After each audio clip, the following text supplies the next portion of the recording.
நீங்களும் போய்விட மனதாயிருக்கிறீர்கள் என்று கேட்கிறார். அவர் சொல்லுகிறார், நித்திய ஜீவ வசனங்கள் உம்மிடத்தில் அல்லவோ உண்டு. என் ஆண்டவருடைய வாயிலிருந்து வருகிற வார்த்தைகள் எங்களுக்கு ஜீவனை கொடுக்கிற வல்லமையுடையதாக இருக்கிறது.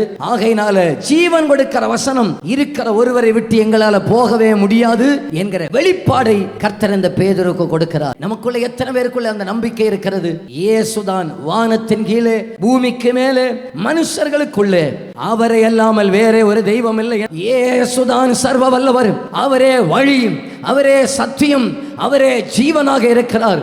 அவரை அல்லாமல் வேறொருவர் கிடையாது. பரலோகத்தில் நம்மை கொண்டு போய் சேர்க்க வேறொரு நாமம் கிடையாது. நம்முடைய பாவத்தை மன்னிக்க வேறொரு நாமம் கிடையாது. நம்மை சத்துடைய கையிலிருந்து வெளியே கொண்டு வர வேறொரு நாமம் கிடையாது. அவர் ஜீவன் உள்ளவர். அவருடைய நாமத்தில் ஜெபித்தால் தான் கேட்கப்படும். மரியாளுடைய நாமத்தில் ஜெபித்தால் கேட்கப்படாது. புண்ணியவாளனுடைய பேர்ல ஜெபித்தால் கேட்கப்படாது. இயேசுவின் நாமத்தில் சொன்னாதான் பேய்கள் ஓடும். வேற எந்த நாமத்திலையும் பேய்கள் ஓடாது என்கிற வெளிப்பாடை கர்த்தர் நமக்கு தருவாராக.